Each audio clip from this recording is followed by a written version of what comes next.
हैं स्वामी जी के संदर्भ में, जैसी जैसी कृपा बिहारी जी ने करी, कौन कौन पर कैसी कैसी कृपा करी, उनमें एक बड़ी सुंदर कथा आती है श्री जगन्नाथपुरी के माधवदास जी की। हमने बहुत बार कथा में सुनाई है अपने में, पर श्री माधवदास जी का एक बहुत सुंदर प्रसंग आता है कि आप श्री एक दिन ठाकुर जी से बोले जगन्नाथ भगवान से कि हम ब्रज जा रहे हैं दर्शन करने ब्रजमंडल का।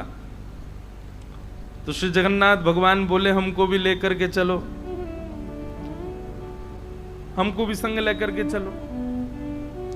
बंधुओं, हम एक बात कथा में कहा करते हैं, भक्ति महाराज जी कब तक करनी है, भजन कब तक करना है, नाम जप कब तक करना है। हम ठाकुर जी के पीछे दौड़ रहे हैं तब तक तो ये समझो कि अभी भक्ति को चरम उत्कृष्ट फल हमको मिलो नहीं, लेकिन ठाकुर जी हमारे पीछे पीछे चल रहे हैं। तू जहां जाएगा वहीं चलूंगा, तू जहां जाएगा वहीं रहूंगा, तू जैसे खवाएगा वैसे रहूंगा, तेरे बिना ना रहूंगा। अभी हम ठाकुर जी के बिना नहीं रह पाते, पर कभी ऐसी स्थिति आ जाए कि ठाकुर जी कहें कि वाकू लेके आओ, वाक के बिना मेरा काम नहीं चले, तब समझो कि भक्ति उत्कृष्ट भाई।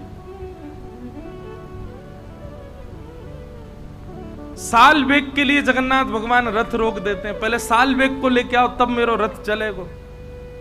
कैसे कैसे भक्तन के चरित्र हैं। उन्हीं में एक श्री माधवदास जी, बहुत ध्यान से सुनो, हमने बहुत बार कथा में सुनाई है, पर आज स्वामी जी के प्रसंग है तो विशेष रूप से कहें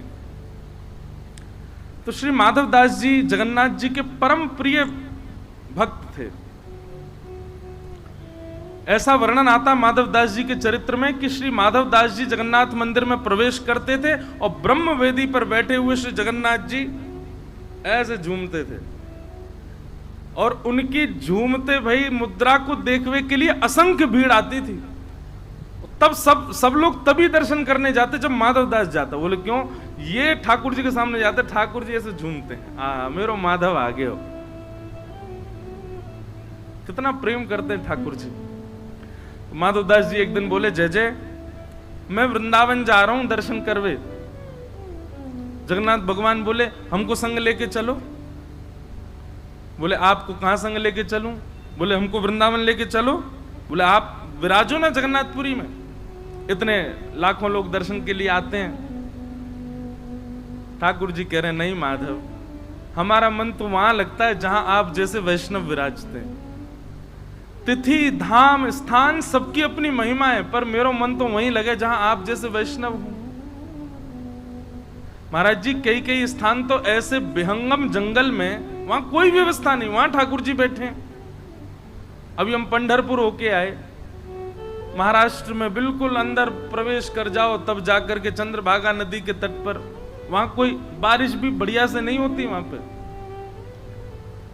स्थान भी ऐसा है अत्यंत, अभी भी महाराज जी वहां गरीबी दिखती है, ज्यादा धन धान्य नहीं है। वहां पे दोनों भुजा कमर पर धर के ठाकुर जी खड़े, किसके लिए? पुंडलिक के लिए खड़े। तीर्थ धाम स्थान सबकी महिमा अपनी है, पर ठाकुर जी तो वहां बसे जहां हरिदास बसे।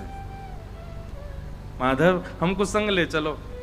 माधवदास जी बोले जय जय, बड़ो लंबो रास्ता है वृंदावन को, जगन्नाथपुरी तो वृंदावन जाएंगे, रास्ता में हम तो, हमारी तो आदत है 4-4 दिन भी भोजन नहीं मिले तो रह लेंगे।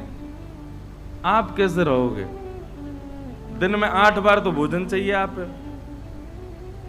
और एक बार भी नेक चूक है जाए, कमी पड़ जाए सो ही आपको भूख लगे आवे, कैसे जाओगे? इतनी व्यवस्था कहां करूंगा? दूसरे आप इतने भारी, कहां मैं पत्रो दुबरो सो कैसे लेके जाऊंगा आपको? ठाकुर जी बोले हम हल्के है जाएंगे, हम भी भोजन आपकी तरह कर लेंगे। माधवदास जी बोले फल खा के रह लोगे? 2-2 दिन तक पत्ता खा के रह लोगे? यहां चटकदार महाराज आपके काजे दाल बने, सुंदर सुंदर पकवान बने, तब तो आपको मन ना लगे, और पत्ता खा के रहोगे? आप विराजो जगन्नाथपुरी में, हम जा रहे हैं वृंदावन। ठाकुर जी के नेत्र सजल हो गए, माधवदास जी वृंदावन जा रहे हैं, मैं कैसे रहूंगा माधव के बिना? माधवदास जी तो चल पड़े। कहां माधवदास जी 3 दिन तक भूखे रह लेते थे, परंतु जगन्नाथपुरी से नेक ही दूर पहुंचे होंगे महाराज। ऐसी जोर की भूख लगी माधवदास जी को, मन में भाव आयो नेका देर में भोजन नहीं मिलो तो मैं तो पेड़ नहीं खा जाऊंगा, इतनी जोर की भूख लगी। तभी एक घर दिखो, दौड़ करके गए, खटखटायो, अंदर से बूढ़ी माँ आई, मैया जल्दी जो हो घर में भोजन पवाओ, बहुत तेज भूख लगी है। मैया सुंदर थाल लगा के लाई, लो बाबा पाओ। माधवदास जी तो आज तो कोई आचमन कियो ही नहीं, सब सियाराम बोले चलो प्रसाद पाओ, आपत्तिकालीन मर्यादा हस्ती। ऐसी जोर की भूख। माधवदास जी ये भी सोचते जा रहे हैं इतनी भूख मुझे कभी लगी नहीं जीवन में। सामने बैठी मैया बोली, बाबा नेक आराम ते धीरे ते, और सबरो अकेलो ही खा जाओगे। बगल में नेक सुसो बालक बैठो है, याकू भी खवाए तो बेचारो ऐसा टुकुर टुकुर देख रहा आपकी थाली की ओर। माधवदास जी बोले कौन है हमारे साथ? कोई नहीं मैया, हम अकेले आए हैं। बोले अच्छा, ये नेक सुसो बालक बैठो, ऐसे बड़े बड़ी आंख है यहाँ की, ऐसा काजर लगा करके, मुंह तो यूं लग रही है कौन मैया ने अपना लाला दे दियो। ए बाबा तू कहीं बालकन को अपहरण करके तो ना ले जा रहा? माधवदास जी बोले कोई तो नहीं है मैया। बोले अच्छा, मुझे पागल समझाए, जे बगल में बैठो तेरे। माधवदास जी बोले यहाँ बैठो है? बोले हाँ, कैसो है? बोले बड़े बड़े नेत्र हैं, काजल लगा रखो है, घुंघराले केश हैं सिर पर। बोले मैया वर्ण बताओ, वर्ण कैसो है? बोले सांवलो। माधवदास जी समझ गए, ओ जगन्नाथ स्वामी नयन पथगामी भवतु में। नहीं माने, चले आए। तभी मैं कहूं इतनी जोर की भूख क्यों लग रही है। श्री जगन्नाथ जी हृदय में बैठ के आ गए माधवदास जी के। बोले अब तो भैया वहां पर पूजा हो रही है, जगन्नाथ जी कहां? बोले माधवदास के संग चले गए। जिन माधवदास जी को 3-4 महीने में वृंदावन पहुंच जाना था, 7 महीना में पहुंचे। क्यों? नेक चले, भूख लगी आवे, पेट पे हाथ धर के गए, जय जय नेक धैर्य कर लो, कछू तो चलन दो। जगन्नाथ जी बोले मेरी गलती ना है, तुम लोगों ने खवा खवा की आदत कर दी है मुझे, अब भूख लगे आवे क्या करूं। बेचारे माधवदास जी पहुंचे वृंदावन। आहा, अच्छा ये बात क्यों है कि जब बिहारी जी प्रकट भये ना, भुवन चतुर्दश की सुंदरता निधिवन करत बिहार, श्यामा प्यारी कुंज बिहारी जय जय श्री हरिदास। बिहारी जी इतने सुंदर हैं कि महाराज जब बिहारी जी के प्राकट्य की खबर पतो चली ना, तो पूरे भारत से संत समाज आयो वृंदावन दर्शन करवे। जब श्री माधवदास जी को पता चली तो माधवदास जी भी आ रहे हैं। जाते ही वृंदावन पहुंचते ही सबसे पहले निधिवन गए। निधिवन गए तो वहां पर श्री विठल विपुल देव जी ने कही कि भैया ठाकुर जी तो अभी जो है का राजभोग आरोगेंगे, तो अभी कपाट बंद हैं, और बाकी स्वामी जी अभी मानसरोवर से आमेंगे। आप थोड़ी देर यमुना जी के आसपास कहीं विराज के नेकाद अपनो भजन कर लो, संध्या वंदन कर लो, थोड़ी देर में आ जाइयो। और आप भूखे प्यासे होंगे, अभी तो राजभोग में समय है, इतनी दूर से चल के आए, लो नेक चना ले जाओ। यमुना जी के तट पर गए, आपने जैसे ही स्नान किया, जोर की भूख लगी आई, पेट पे हाथ धर के बोले रुक जा रुक जा रुक जा, पवा रहा हूं नेक डट जाओ। स्नान ध्यान करके अपनो स्वरूप श्रृंगार करके संध्या वंदन करके महाराज सोई चना लेकर के पान लगे माधवदास जी। मतलब विचार करो, माधवदास जी पाते हैं, पेट ठाकुर जी का बढ़ता है। माधवदास जी ने चना पा लिए। चना पा करके माधवदास जी बोले अब चलें, दर्शन करके आमे श्री बांके बिहारी जी के, कुंज बिहारी जी। अच्छा, बांके बिहारी जी का मूल नाम कुंज बिहारी ही है, बाद में बांके बिहारी पड़ गए हो, पर मूल श्री स्वामी जी को जो दियो नाम है वो कुंज बिहारी।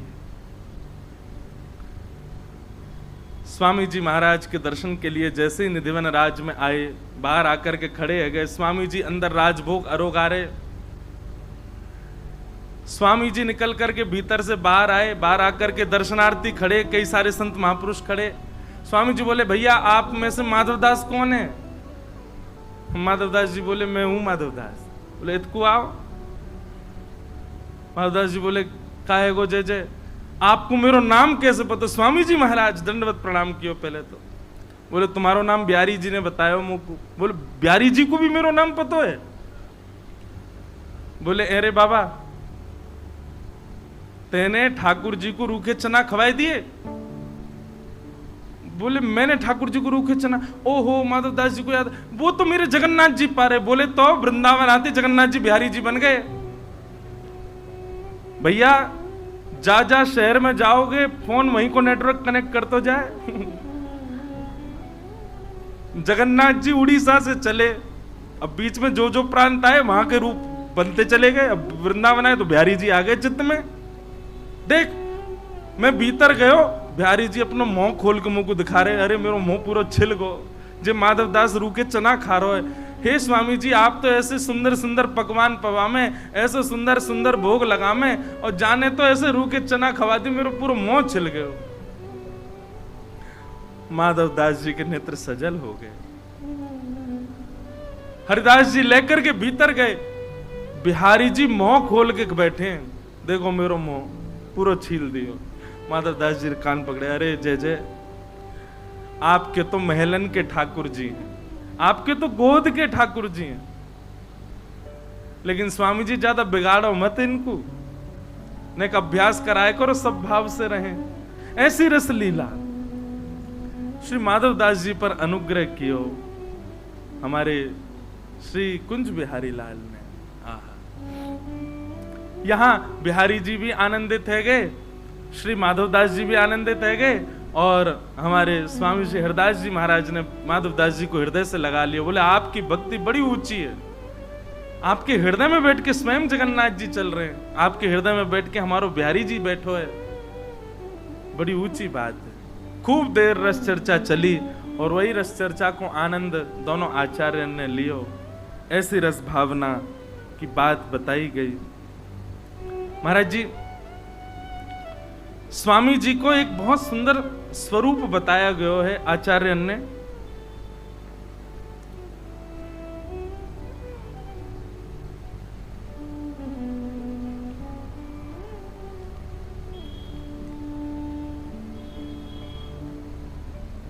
सुंदर रज तिलक भाल, बांकी भ्रगुटी विशाल। आहा,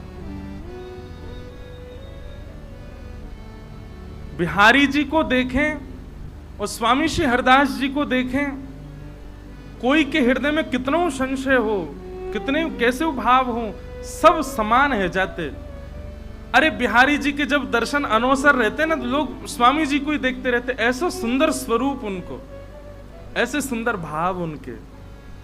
एक बहुत सुंदर श्री रसिक भगवत जी ने, भगवत रसिक देव जी ने स्वामी जी के रूप को वर्णन किया, स्वामी श्री हरदास जी के रूप को।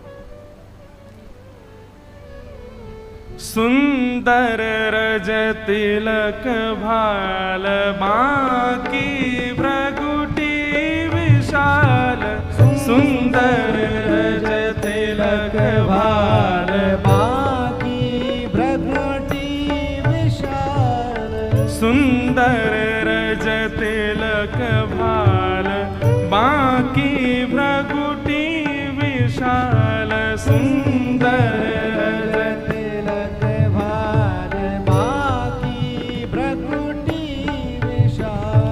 रत्नारे नैन नेर भरे दरस पाऊं।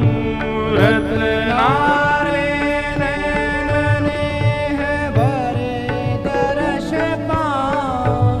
हे सुंदर रज तिलक भाल,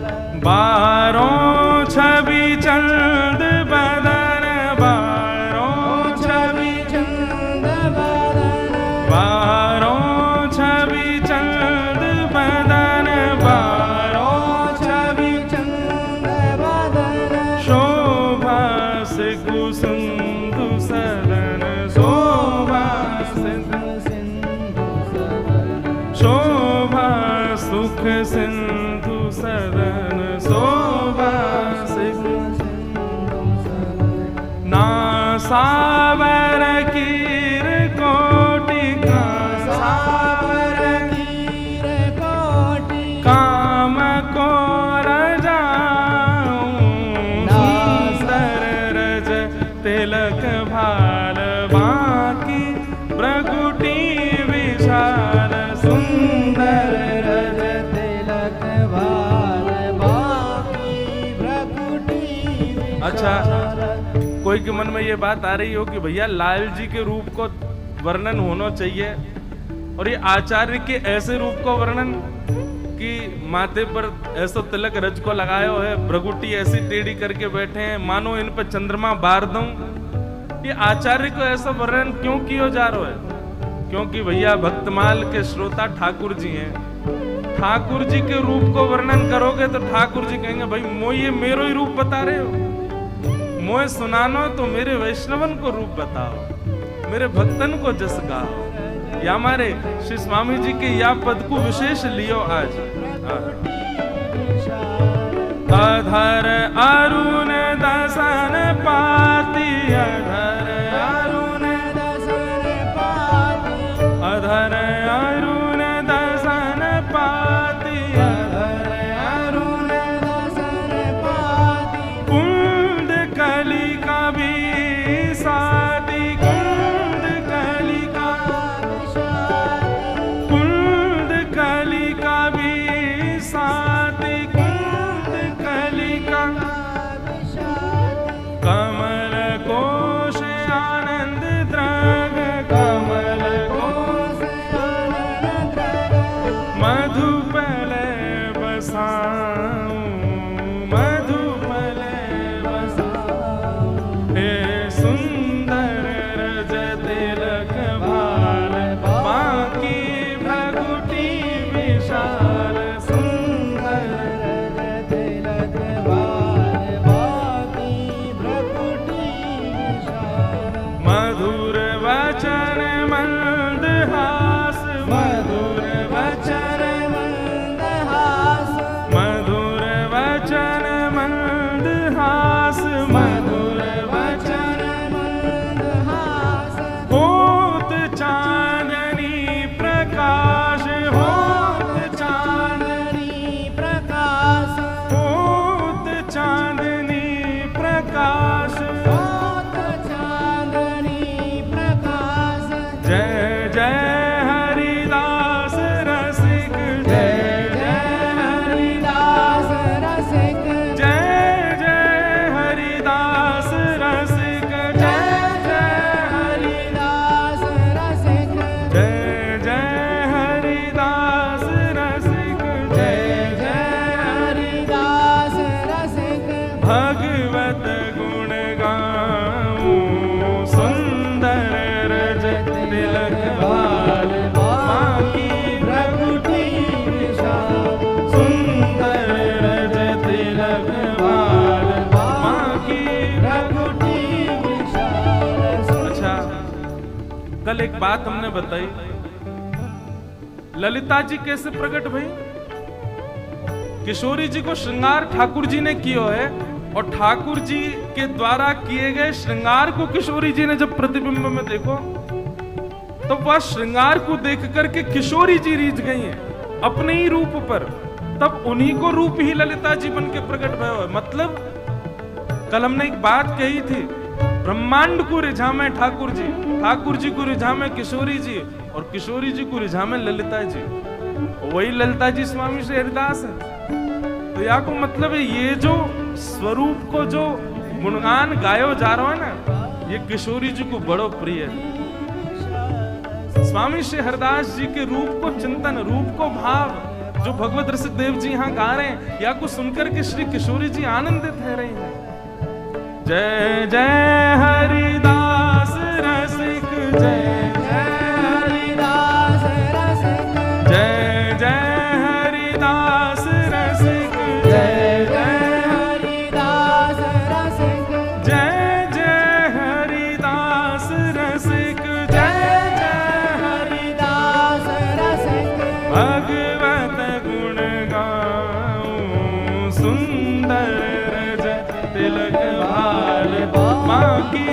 भ्रगुटी विशाल सुंदर रज तिलक भाल बाकी भ्रगुटी विशाल सुंदर रज तिलक भाल बाकी भ्रगुटी विशाल सुंदर रज तिलक भाल बाकी भ्रगुटी विशाल बाकी भ्रगुटी विशाल बाकी भ्रगुटी विशाल। ऐसा स्वामी जी को स्वरूप है। बिहारी जी को दर्शन करके सबन को सुख मिले, पर स्वामी जी को दर्शन करके सबन को समाधान मिले, ऐसा स्वामी जी को रूप है। अनेक रसिक जन आवे स्वामी जी के पास बैठ करके स्वामी जी से रस चर्चा करें। तभी एक घटना ब्रजमंडल में घटी, बहुत ध्यान से सुनियो। एक घटना ब्रजमंडल में घटी, और ये घटना कैसी भाई? अष्ट सखान में एक सखा है श्री कृष्णदास जी। क्या नाम है? आप लोगों ने यदि हमारी पहले कथा सुनी होगी तो कृष्णदास जी का एक पद हम बहुत गाते हैं, मेरो मन गिरधर छवि पे अटक्यो। ये श्री कृष्णदास जी का पद है।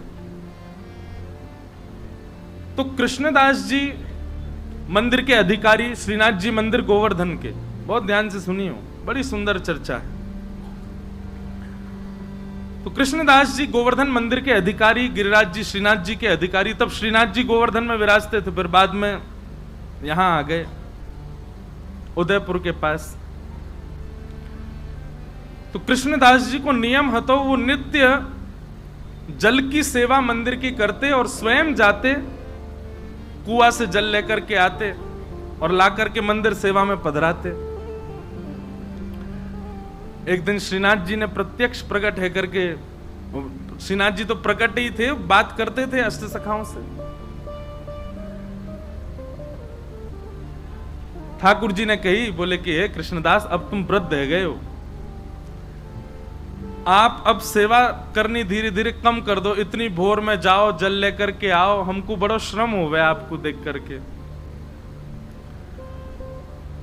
कृष्णदास जी बोले, हमारी करनी को कितने सारे लोग देख करके पालन करते हैं, यदि हम ही हाथ पे हाथ धर के बैठ जाएंगे तो बाकी के लोगों को क्या प्रेरणा मिलेगी? इसलिए जय जय, हमको सेवा करने दो, आप हमको रोको मत। ठाकुर जी बोले, जैसी तुम्हारी राजी। और एक दिन कैसा हुआ कि श्री कृष्णदास जी जल भरने के लिए कुआं पे गए, और जैसे ही जल भर करके बाहर निकाल रहे, आप श्री का पैर फिसल गया और कुआं में गिर गए।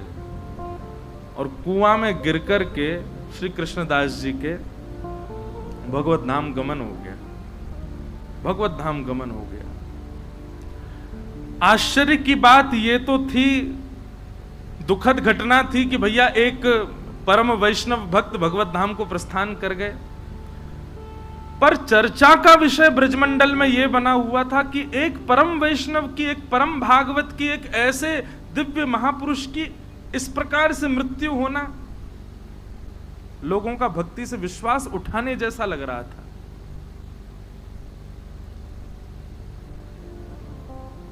सब जगह ये चर्चा होने लगी। बोले कि क्या फायदा ठाकुर जी का नाम जप करने का, क्या फायदा इतनी सेवा करने का, क्या फायदा इतना भजन करने का। कृष्णदास जी को देखो, कुआं में गिर गए, प्राण निकल गए। अरे कम से कम प्राण जाते तो कम से कम ऐसे तो कि सही तरीका से जाते, इस प्रकार ये तो अकाल मृत्यु जैसी है। अब तरह तरह की बात ब्रजमंडल में घूमने लगी। ऊपर से किसी ने एक बात और जोड़ दी। बोले क्या? बोले वो तो भूत और बन गए। किसी ने ये बात कह दी कि वो भूत बन गए। अब जब बात फैलती है ना, तो मानव का ऐसा स्वभाव है, साइकोलॉजी है ऐसी कि वो उस चीज को घर कर लेता है। अच्छा, एक तो अकाल मृत्यु, भूत और बन गए। अब कोई बेचारो पनघटते जल भर के ला रहा है, तो जबरदस्ती टीक दोपहरी खाली, कोई भी नहीं रास्ता में। अब जोर की हवा उछल जाए तो ओहो कृष्णदास जी पीछे पड़ गए मेरे, हवा चली बहुत जोर की। बाकी के सब विश्वास भी कर लें, बोले हाँ सही कह रहे हो, इस भूत तो बन ही गए वो। कृष्णदास जी के लिए कहा जाता है कि उनकी अधोगति, उनकी अकाल मृत्यु, और ये तक कह दिया कि वो एक प्रेत बन गए। स्वामी श्री हरदास जी महाराज कहते हैं, ध्यानपूर्वक सुनिएगा, बोले माथे पर ऊर्ध्वपुंड विराजमान हो गया, ब्रजमंडल में जन्म हो गया, संपूर्ण जीवन में एक बार भी ब्रजरज को बड़ी निष्ठा से जिसने अपने माथे पर अंकित कर लिया, गुरु कृपा से गुरु दीक्षा ग्रहण कर ली, और अपना संपूर्ण जीवन में एक बार भी ठाकुर जी का भजन गा लिया, वृंदावन रस को गा लिया, स्वामी जी कहते हैं उसकी अधोगति जीवन में नहीं हो सकती। कृष्णदास जी ने तो पूरे जीवन ठाकुर जी की सेवा में निकाल दिया, कैसे कह सकते हैं कि उनकी अधोगति हुई है?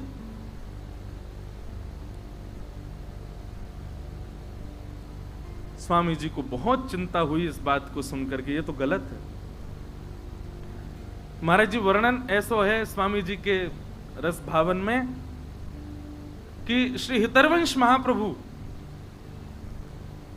गोपाल भट्ट गोस्वामी जी हमारे श्री गोपीनाथ जी और श्री गोविंद देव जी को प्रकट करता, श्री रूप सनातन जी और श्री हरिराम व्यास जी, ऐसे अनेक रसिक जन सब आए निधिवन में, और निधिवन में एक पूरी गोष्ठी बैठी कि भैया ऐसे ऐसे ये तो भक्ति पर प्रश्न चिन्ह उठ रहा है, कृष्णदास जी की अधोगति हो गई, वो प्रेत बन गए, बड़ा लोग बाग तो भक्ति करने से डर रहे हैं, मंदिर जाने से यूं कह रहे हैं कछु फायदा ना है भैया, कृष्णदास कुआं में गिर गो। स्वामी जी बोले अब हम ही को कुछ करना पड़ेगा। तो बोले क्या करें? ब्रजवासीन की मंडली बुलावें कि सब ब्रजवासीन को बुलावें, 84 को उसमें निमंत्रण भेजें कि सब निधिवन में आओ, पंगत पावे, तब आपका चुप प्रवचन करो।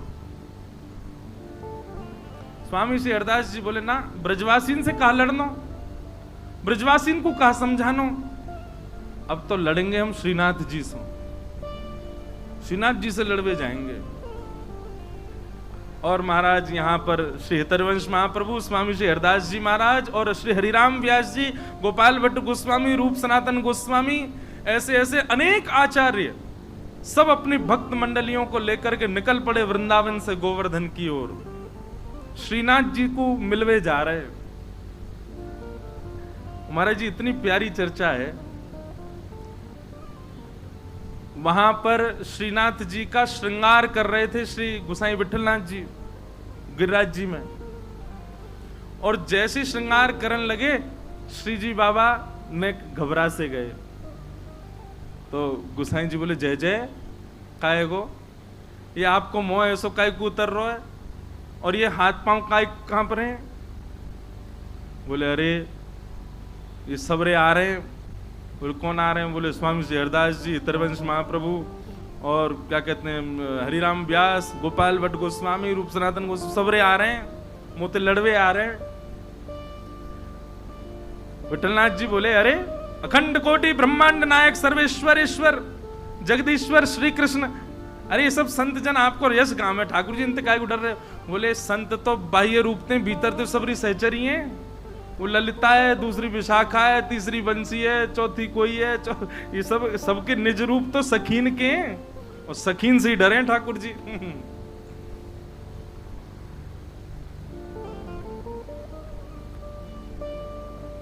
स्वामी श्री हरदास जी महाराज और सब रसिक जन जा रहे हैं, पूरा वृंदावन और जो जो गांव बीच में पड़े सब जगह महाराज स्वागत सत्कार होवे, सब लोग आकर के प्रणाम करें। अब फोन तो थे नहीं, फोटोज तो थे नहीं कि भाई सबन को बस नाम सुने सबने स्वामी श्री हरदास जी, नाम सुने सबन ने गोपाल भट्ट गोस्वामी, नाम सुने हरिराम व्यास। अब जो जो गांव ते निकले तो गांव बारे बेचारे हाथ जोड़ खड़े, अब ये ना पता है कौन सो कौन।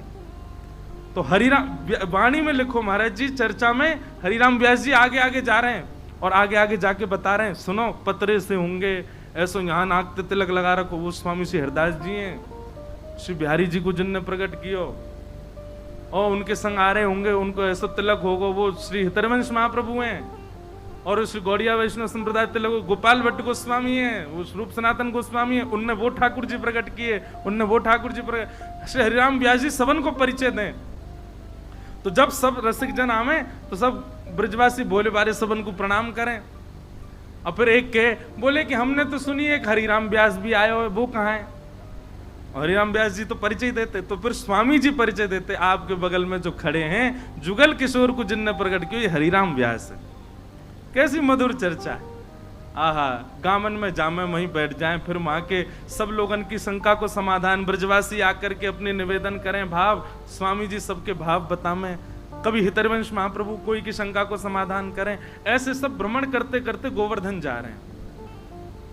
उद्देश्य क्या था कि लोगों के चित्त में भक्ति के प्रति भय उत्पन्न हो गया है, वो भय निवृत्त होना चाहिए।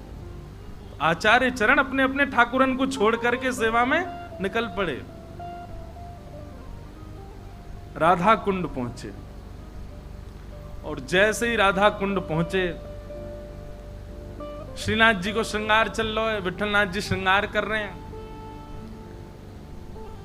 सुंदर शीश पर पाग आदि पहना करके, सुंदर तिलक भाल आदि सब करके, कानन में कुंडल, अब जामा पहना रहे श्री जी बाबा को। एक हाथ में ही जामा पहनो, इतने में ही ठाकुर जी बोले, विठलनाथ जी मैं पहन लूंगा, खुद ही तुम जाओ, उनको सबन को स्वागत करो। ये ज्यादा नाराज है कि मोते नहीं कहीं लड़ लें सबरे, इनको जाके वहीं से राधा कुंड में सबन को बढ़िया स्वागत करो। तो श्री विठलनाथ जी बोले, जय जय अभी लगे न, एक देर लगेगी, मैं पहना दूं ना, मैं पहन लूंगा खुद ही, तुम जाओ। सबरी सहचरी आई है, सबन से मिलके आओ और बात देखियो वहीं निपट जाए। यहां तो सबरे भक्ति भाव में भर के आए करें।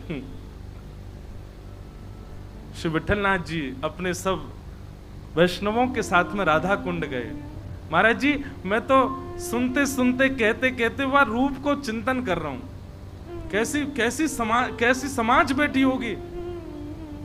वृंदावन के सब सर्वोत्कृष्ट रस प्रवर्तक एक साथ राधा कुंड पे बैठे। तभी गोसाई श्री विठलनाथ जी आए। आहा, गोवर्धननाथ की जय, गिरिराज धरण की जय, शाम सो जय जयकार हेन लगी। गोसाई जी ने जाकर के सब रसिकन को प्रणाम कियो, स्वामी श्री हरदास जी को वंदन कियो। स्वामी जी बोले, आओ गोसाई जी, आधी जामा पहना के आयो लाल जी को, पूरी नहीं पहना के आए, ऐसी कहां जल्दी? अरे नहीं बढ़िया थे तैयार करके आते, हम कछु कह थोड़ी रहे, मिलवे तो आए, ऐसो काब है। गोसाई जी के नेत्र सजल हो गए, बोले आपके भाव साम्राज्य को प्रणाम है स्वामी जी, आप सब जानते हैं, आपको सब पता है कहां कैसो कौन श्रृंगार कहां भाव में करे। क्योंकि कल मैंने कहा ना, ललिता जी सबके मन की जानती हैं, वो ललिता जी स्वामी जी हैं, सब जानती हैं। बोले आधी जामा पहना के भागे आए, पूरी पहना जाते। चर्चा हुई, वहां बैठ करके सब समाधान आदि की बातें हुई। बोले क्या किया जाए, कैसे ब्रजवासियों को बताया जाए कि भाई मृत्यु किसी के वश में थोड़ी, ऐसा थोड़ी कि केवल भजन करने वाला और सब प्रकार से ठाकुर जी को भजने वाले की कभी अकाल मृत्यु नहीं हो सकती।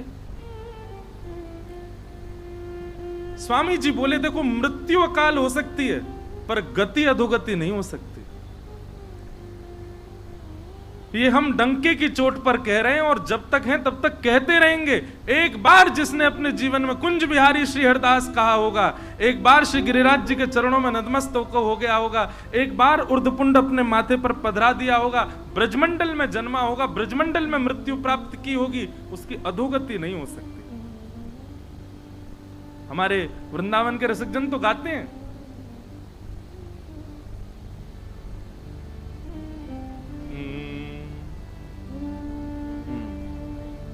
भाग्य बड़ो वृंदावन पायो, भाग्य बड़ो